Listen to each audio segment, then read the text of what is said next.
Which states are making real and timely progress at reducing greenhouse gas emissions? And what are the factors that are contributing to their success? Which states are really just paper tigers, all talk and little action?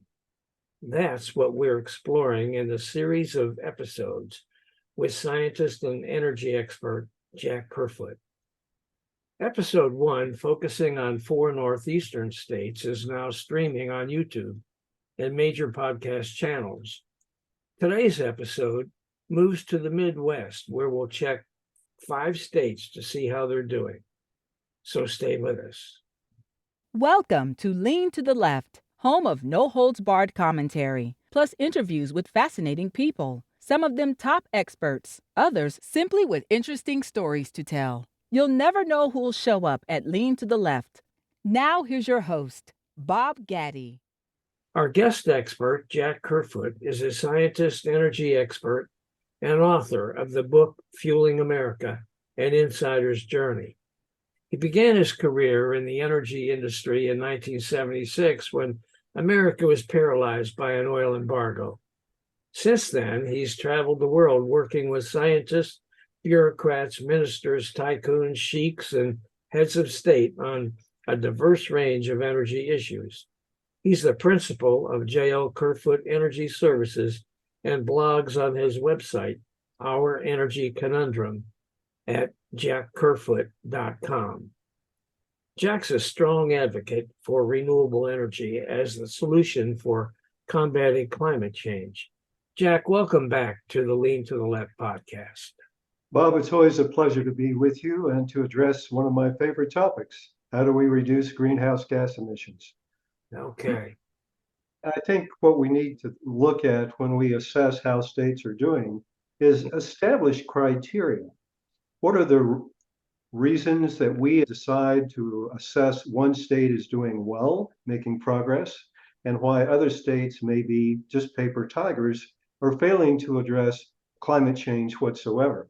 So I think the factors that I look at when I try and look at a state, and I write in my blogs the updates on how each state is doing across the United States and how countries are doing around the world. So the factors that I look at include: what is the renewable resource energy potential for the region?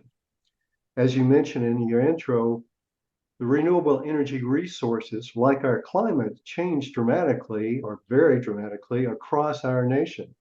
The Midwestern states, for instance, have strong and consistent winds, and they also have substantial solar resources. So what is the state doing to support the development of new renewable energy projects? Perhaps some states have taken a position of putting barriers up, such as tariffs on solar or tariffs on wind, to protect the coal industry or the fossil fuel industry, thinking that the renewable energy industry doesn't really generate a significant number of employees or jobs. But what we're going to actually see from state to state, there are more people employed in renewable energy projects than there are in coal mining and production of electricity from coal fuel power plants or natural gas plants or even nuclear power plants. And that number is growing at a dramatically rapid rate. So the smart states have recognized that renewable energy is a way to not only reduce greenhouse gas emissions, create a new economy, and reduce electricity costs. So right now, whatever the position is, not making the move to renewable energy has a negative impact on the citizens of each and every state across our nation. Okay. Another criteria I look at is: how effective has the state been at moving from coal fuel power plants to renewable energy power plants like wind turbines and solar parks? Coal fuel power plants generate typically 40 to 45% more greenhouse gas emissions than natural gas. And natural gas, which is also a fossil fuel, also generates substantial greenhouse gas emissions. Fourth criteria I look at is: what is the state doing to remove barriers to expedite the development of new renewable energy projects or power projects? Some states, such as Oregon, where I live, or Massachusetts, have very restrictive land access law. So the permitting time to get just state permits to build, develop, and tie in through a power line into the grid may take 4, 6, 10, 15, and in some cases 20 years to actually go through the full cycle time to get that new power project up and running. Fifth thing that I look at is, what is the state doing to support the reduction of greenhouse gas emissions? Has the state established a renewable energy standard? Or do they have just goals to encourage the utilities to reduce greenhouse gas emissions? Some states, 13 in fact, actually have no standards whatsoever. And the last one is, what action has the state taken to improve and strengthen the regional power grid? The importance of the regional power grid is twofold. As we bring in new power projects, and we have to do that anyway, because the life expectancy, whether it's coal, natural gas, wind turbine, solar park, is typically about 40 years. Now, with wind turbines and solar parks, you can bring in new wind turbines very easily in the same location or bring in new solar panels. But when we talk about coal and you talk about natural gas or even nuclear, it typically means a major capital investment to transform and upgrade the operating capacity of these power plants to maintain the output capacity and also to maintain the safety standards. So the question really comes down to, as we have to build new power plants, how easy is it to bring that new power into the grid? Now, where a coal plant is usually doesn't coincide with where the wind is strongest, or where the sun is strongest, or where even the natural gas plants would go.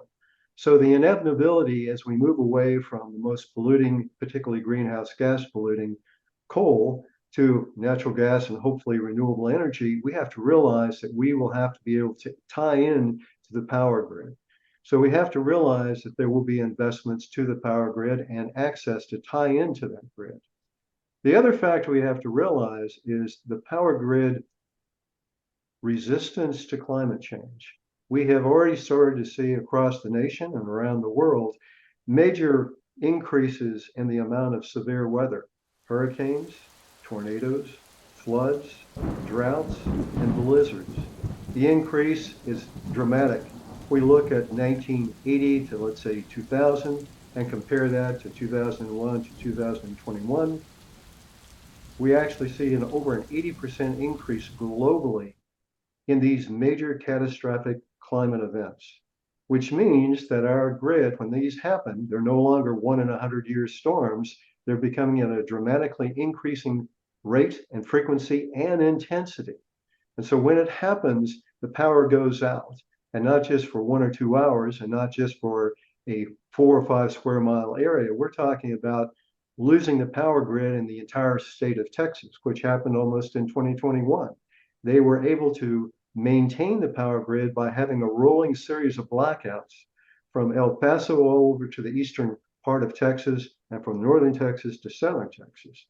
You realize that's the second most populated state now in the US. If it can happen in Texas with a centralized grid that they have, it can very easily happen in the Northeast, the East, the Southeast, or the West Coast. So resilience of that power grid is the most important factor that we have to look at as well. So these are the factors that I look at. So why don't we move to the assessment now of the 5 states I've chosen to look at in the Midwest, which is Iowa, Illinois, Indiana, Missouri, and Ohio. And let's determine at the end of each analysis of each state, are they really making progress or are they paper tigers? With all of that having been said, Jack, what's your conclusion for these states? Why don't we start with Iowa? Iowa is perhaps the most interesting state of the 5 in the fact that if you ask most people which state would be the first to enact a renewable energy standard, in other words, the standard for the state would be all utilities have to generate a certain percentage of renewable energy within a certain period of time and continually increase that. I think you would expect many people to say either a West Coast state like California, or perhaps an East Coast state like New York or New Jersey or Massachusetts. But the reality is, Iowa in 1983 enacted the US's first renewable energy standard. They call it the Alternative Energy Law, requiring all investor-owned utilities to operate at least 105 megawatts of renewable energy power plants. It was the first state in the entire United States in 1983 to implement that program. Now we have to realize what was going on in Iowa at that time. What Iowa had in 1983, the entire country did, was double-digit inflation, which really crippled the farmers. And also they had high fuel costs. So the state was asking themselves, what can we do to make it easier for the farming community, the agricultural community, which is a dominant industry in Iowa, to help it easier for them. So they enacted this law to drive down the utility costs or electricity costs, moving from coal, moving from natural gas, but moving to renewable energy to drive down this cost, and also encouraging the development of green fuel or biofuel, which will drive down the fuel costs for transportation, and also the beginning of a renewable energy industry in the state of Iowa. Now, in 2010, Iowa used coal to generate 70% of the state's electricity. But in March of 2023, which is the most recent data I have from the U.S. Energy Information Agency, they generated only 20% of the electricity from coal. More importantly, most of that move from coal wasn't to gas, it was to renewable energy. So although they had coal in 2010, commercial coal mining actually began in Iowa in the 1840s, before the Civil War. But the last coal mine in Iowa closed in 1990. So the coal they have now for their one lone coal plant is brought in by rail from Wyoming. I think, but more importantly is in 2022, 57% of their electricity was just from wind. So they That's made remarkable. That is remarkable. And it's basically what it's telling you is the entire state has embraced renewable energy. The wind farms, the wind turbines that are out there, for if they're on the agricultural landowner or farmers' lands, they get a royalty. So it helps them when the downturn of the economy or the crops are bad from that particular year. It generates tax revenue for states, and it also is building a dramatic renewable energy economy. So where they are today is 68% of Iowa's electricity is strictly from renewable energy. Wind primarily, but also some solar. So I think we have to look at Iowa and say they've done a remarkable job. And it's also important to recognize that there has been virtually no resistance to wind turbines or renewable energy whatsoever in Iowa. We do find in certain areas people come up with false impressions or inaccurate data, fake news if you want, such as wind kills all the birds, or wind is fake, doesn't generate anything or any power. Solar is bad for the crop areas. The actual fact is none of these factors are actually true. And in the case of solar, what we're really seeing is something called agrivoltaics. And that's where when they put in the solar panels, what they also do is put in certain types of plants, and these plants are designed specifically to increase the pollinators, the bees and the butterflies. And as a result, instead of seeing a continued decrease in the pollinators, which is essential for the farmers, in the areas where they put out these agrivoltaic or solar parks, they're actually seeing an increased numbers in the bees and the butterflies, the pollinators, and as a result, increased productivity in the actual farms in that particular area. And that's seen not only in the US, but also in Europe, particularly in France and in Germany and in Austria and in Italy. And the state of Iowa was one of the first ones to recognize it, and it's paying them huge dividends right now. Right now, they have one of the cheapest electricity costs in the United States. It's just almost at 10, if not below 10 cents per kilowatt hour. The average in the US is around 15, 16 cents per kilowatt hour. Wow, that is remarkable. So how about Illinois, Iowa's neighbor? Iowa's neighbor and the land of Lincoln. Yeah. I think what impresses me about Illinois is the fact that legislators have looked at renewable energy over time and made adjustments in their renewable energy standards. In 2001, they enacted a voluntary renewable energy portfolio, which encourages utilities to sell 25% of the renewables by 2025. But in 2007, they turned it into a standard that mandated they sell at least 25%.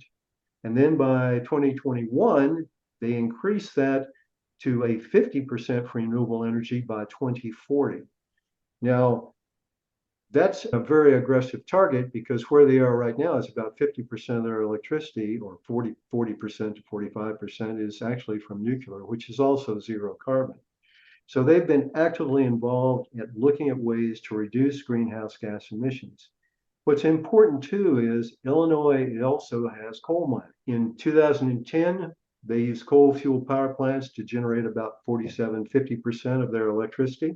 But in March of this year, only 14% of their electricity was coal. I think it's important to recognize that in 2021, they actually had 12 operating coal mines. The type of coal they use actually is used in steel generation and also in power generation. But what's interesting, in 2021, and this is where we hear certain legislators in certain states, usually Kentucky, that talk about, I want to preserve the coal mining industry because it's the only jobs we have. That is fake news.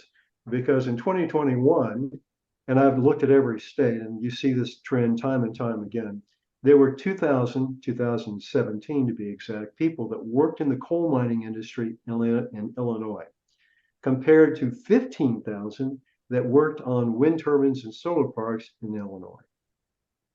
Now, when a coal mine is mined out, they close it. As long as the wind blows and the sun shines, they don't close the wind turbines. They may upgrade the wind turbines and improve the output capacity. But the job security with these renewable energy projects, it's a job for life. It's also good paying jobs, and actually very easy now because there's a shortage of people going into to be wind turbine technicians or solar technicians. They're recruiting people from the coal mining industry, and they're easy to recruit. One, the compensation is good, sometimes even better. The safety risk is almost non-existent compared to the coal mining, so especially subsurface coal mines. And three, they all know the reality is that as automation continues, that the coal mines will look to cut people and to lay people off when the coal mines are no longer economic. So again, the ability to recruit from the coal mining industry is very easy to do. There are many advantages and virtually no disadvantages with the wind turbine industry. So we again see that coal has not only environmental disadvantages, but also economic disadvantages relative to people that buy their electricity and also people that are employed by the coal mining industry. Now, Illinois fossil fuels in March of this year generated 27% of their electricity, but zero carbon sources generated 73%. So right now, only 27% of their electricity is generated from fossil fuels, which is a dramatic change. So they're maintaining nuclear and rapidly increasing the use of renewable energy. So they're still have the coal mines that are there, but as those coal mines close out, and they will when the mines are no longer economic, then we will see the new economy being strictly renewable energy. Okay, so we have two states, Illinois and Ohio, that are certainly making progress. Absolutely. How about Indiana? Now, unfortunately, and again, I did this just by alphabetical order. Now we're going into the abysmal failure category. At least that's my category. We can call it paper tiger. Abysmal failure, is that what you said? Abysmal failure. Yes, that's right. Or as I had a professor once tell another student, not me, the only reason that you got a grade of F was there's no grade lower. I'm not sure if they would all be F, but I think they'd be considered paper tigers.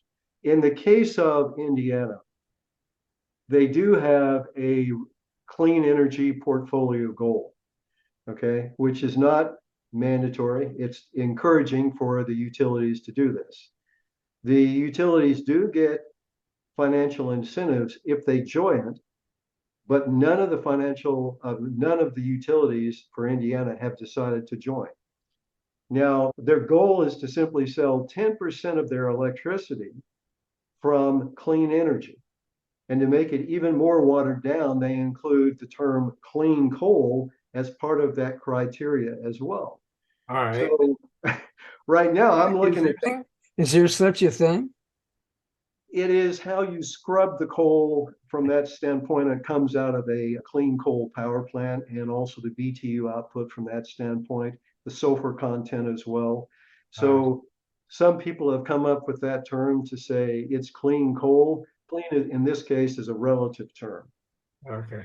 All right, so commercial coal mining began in Indiana in the 1830s, so over almost 100 years of coal mining. But in 2021, they had 13 operating coal mines, one or two more than Illinois. But in 2021, they only had 1,808 people working in the coal mining industry. And that includes the coal mines, because again, the coal mines are becoming more and more automated. It also includes the coal-powered power plants. So this is the full aspect. So we close a coal mine, jobs are lost. We close a coal mine, a power plant, jobs are lost. But of course, to maintain that power, we open up other projects as well. So right now we're saying 1,808 in the coal industry. Well, compared in the renewables, and this is just the wind farms and the solar and a little bit of hydro, there were 10,500 people. So the reality is closing coal in this state of Indiana does not put jobs at risk. And in fact, the more they can do to accelerate the development of renewable energy, they can increase job activity and improve the economy, assuming a legislature wants to improve the economy and get people back to work. Now, in March of 2023, fossil fuels generated 82% of Indiana's electricity. Only 18% of Indiana's electricity was from renewables, wind, and also some solar. So we look at this and we can say coal is still king in Indiana, even though a greater employer is renewable energy. So we have legislators that do not really recognize what the driving force of employment is, and they certainly don't recognize the impact of climate change on the state of Indiana. So when I look at states like this, I would encourage all the viewers that are voters in the state of Indiana to vote for legislators that are informed on renewable energy and understand the impact with their vote can change and improve their cost of electricity to go down, jobs to increase, and pollution and climate change to be addressed. What about Missouri? Are they doing any better? Well, Missouri, the Show Me State, perhaps that's going back to the state nickname of the Show Me State, state which President Truman was from, usually consumes the most amount of coal of any state in the US, even more than Kentucky or West Virginia. Wow, really? Yes, which is surprising. But again, it's a large population state with a lot of manufacturing. They do have a renewable energy standard to sell 15% of their electricity from renewable energy by 2021. Okay. Some of the utilities have achieved that, some have not. 2010, over 80% of their electricity was from coal. And in March of 2023, 50% of their electricity was from coal. So it has dropped, but not as much as other states across the US. Missouri only has one coal mine, and they actually have only 8 people working in that coal mine. And let's compare that to the amount of renewable energy employees, which is 4,500. Wow. We got eight coal miners, and we got 4,500 renewable energy. They put up another wind farm or another solar park. Those 8 coal miners are going to be knocking on the door saying, we'd like to go over there. So in March of this year in Missouri, fossil fuels, coal and natural gas, generated 60% of their electricity, and 21% was from renewables and 19% was from nuclear. So from that standpoint, they still maintain the nuclear to zero greenhouse gas emissions, but they really have been very slow at developing renewable energy.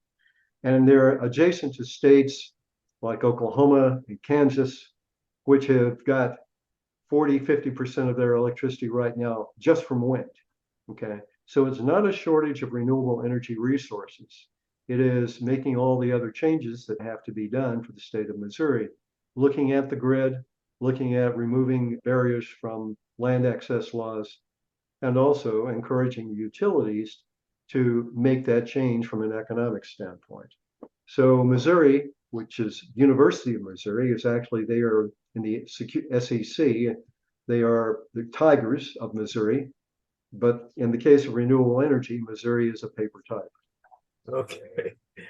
All right. So our fifth state that you've looked at in this analysis is Ohio. What about Ohio? Are they making progress? It's another, I might add, that's another state that's led by Republicans, just as a matter of. It is the Buckeye State.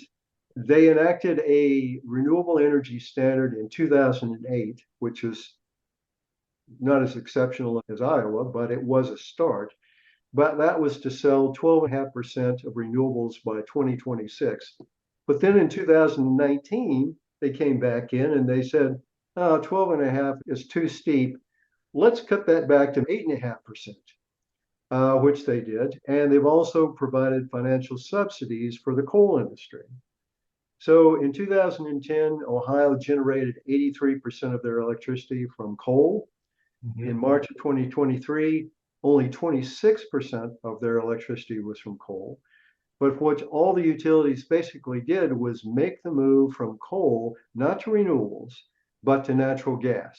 They did that because the cost of natural gas was cheaper, and they could see it as a steady power source that could easily be switched from coal over to natural gas without any of the other negative aspects of coal, like they don't have coal ash concerns, and the greenhouse gas emissions are less. So in their mind, they're saying we're reducing greenhouse gas emissions because we're moving from coal to natural gas. But they're really not doing that much to significantly reduce greenhouse gas emissions. Now, Ohio also has a strong lobby for the coal mining industry. They have 9 operating coal mines, but in 2021, they only had 354 people employed in the coal mining industry, compared to over 9,000 in renewable energy industry. So when you see legislators talking about, I'm supporting the coal industry for the jobs, usually what that means is that there are lobbyists on the side providing the candidates substantial funding to support their industry because that particular company or companies that are producing coal in that state don't want to be pushed to cut coal and go out of business. Mm-hmm. So what we have is, it's not for the betterment of the state. It's certainly not jobs. It's certainly not cost of electricity. So my challenge is for all the people and voters in Ohio to look at people that really have knowledge and expertise in renewable energy and recognize that renewable energies bring jobs, they bring cheaper electricity, and they can transform your economy from a coal-based economy right now or natural gas-based economy right now to a green energy economy that will create more jobs, drive down costs for electricity, and provide a better environment for you and everyone in our nation. So in my mind, when we look at these states, and I think the most compelling thing, or the argument that I hear sometimes by uninformed legislators, is, but look at the jobs we'll lose in the coal mining industry. In Ohio, it's 354 people. Build about 4, 5, 6 more wind farms in Ohio, and that's certainly an easy to do in Ohio in that area. We also have to realize when we talk about Ohio and many of the Midwestern states, you can build offshore wind turbines offshore. It's shallower water. And the winds offshore, even in the Great Lakes, are stronger than even in the onshore area. And that is tremendous jobs right there from that standpoint. So again, we have to challenge some of the legislators that may be more influenced by the lobbyists than it is, shall we say, doing what's best for their electorate. All right, so it looks like there's a lot of work to do, Jack. What can we learn from the energy policies of these 5 states? Well, I think we look at Iowa and we see that actually the farmers, which were the electorate, were actually the early drivers in making the move to renewable energy. And they were driven by the economic crisis they were faced in and double-digit inflation. And they collectively worked together to make sure they had legislators that understood the importance, economic importance, environmental importance, climate change importance to make the move for renewable energy. And they're reaping that dividend right now. They've created a new economy of renewable energy. And they're exporting fuel or electricity to other states at a much cheaper price. So we're creating a new power grid across the Midwest and actually the Great Plains states as well. Illinois has steadily made improvements and changes along the way, which again, for a highly populated state like Illinois, which I think is 4th or 5th most populated state, that's not an easy task. So when you see states like California, Texas, Illinois, New York, or Florida really show changes, then that's an extra job well done, because making that change with a large population, which is a major power drain on the grid, that's quite impressive. But when we come to Missouri, Indiana, and Ohio, they really have done little to reduce their state's greenhouse gas emissions. State legislators have shown little or no support for renewable energy and actually gone out of their way to provide financial incentives for the coal mining industry. I think, quite candidly, when we talk about these 3 states, the voters in these 3 states need to come together, individual state elections, to have legislators that are well informed, understand the impact of climate change, understand the economic benefits of moving to renewable energy from coal and fossil fuels, and also recognize it's not just climate change, it's more jobs, it's a better economy, and it's cheaper power costs, which is an excellent way to address inflation. So we have 3 paper tigers, a couple are abysmal failures in my opinion, and we have 2 states that are making significant progress and deserve a job well done. Okay. Now, you've made the point a couple of times, more than a couple of times, about the job opportunities, the differences between employment, between coal and renewable energy. And even in the states where that are doing very little, the numbers of people employed in the coal industry compared to the number of people employed in the renewable energy industry is dramatically less. In one state, it was only 8 people. It was Missouri that only had 8 people employed in the coal industry. And yet these politicians say, oh, we have to protect jobs. We have to protect jobs. We can't throw these people out of work. And so the difference between the numbers employed in the coal industry compared to those employed in the renewable energy industry, if these politicians were looking at the facts, they could hardly say that, right? It's ridiculous. Again, are they listening to the facts, or are they listening to lobbyists from the coal industry? That's perhaps the question to ask. Yeah. I think we have to recognize that, quite candidly, that they're projecting, as we move, particularly with new offshore wind farms being developed along the East Coast, more wind farms and solar projects being built right now, that we're going to see the amount of renewable energy jobs from wind and solar double by the year 2030, 2035. From a energy security standpoint, the more we can get to energy from a renewable standpoint that we don't have to import from other countries, gives us energy security. It's the cheapest form of power that we can possibly look at. So it's economically there, creates an economic advantage for manufacturing and for generation of our products for export to other countries, which is again an economic benefit. So if you're a politician or you're a person working in the legislators, my question is, please give me a reason that you would support coal and oppose renewable energy? I haven't found any logical answer to that question, because the first question is really then, do you like to save money? And you're telling me that you don't. Okay. All right. So what are your final thoughts, Jack, about all of this?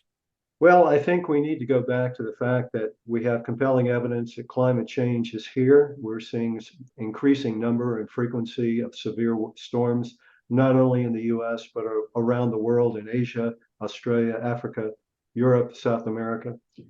So it's important that we act now in a timely manner, not just implement legislation, standards, renewable energy standards for the years 2040 or 2050, but take tangible and real action to look at reducing greenhouse gas emissions by 2030, targeting that, and that can be done. We can achieve the goals that were actually set out in the Paris Agreement. And I hope your followers will come back and listen as we do the third episode of this podcast on the states in the Southwest. Okay, that will stream on August the 28th if our schedule holds the way it's planned. And so I invite everybody to put that on your calendar and check it out. This is extremely important, I think, and interesting look at what's going on individually in the states across the country. And I thank you, Jack, for doing this work. Bob, it's a pleasure, and it's a passion as well. Thank you very much for the opportunity to be on Lean to the Left. Hey guys, I hope you enjoyed this Lean to the Left video and that you learned something as well. Please come back on a regular basis and check out our interviews with guests on topics that I hope you find interesting, entertaining, and enlightening. And you can check out the schedule of upcoming shows, guests, and topics at podcast.leantotheleft.net. You can also subscribe to our audio version there or to our video shows here at YouTube. And follow us on social media, Facebook at the Lean to the Left Podcast, Twitter at Lean to the Left 1, Instagram at BobGaddy_Lean to the Left, and TikTok at Lean to the Left. Our goal is to be informative and entertaining as we and our guests comment on the latest developments in the news and about the social issues that concern us all. This is Bob Gaddy signing off for Lean to the Left. Thanks for sharing your time with us.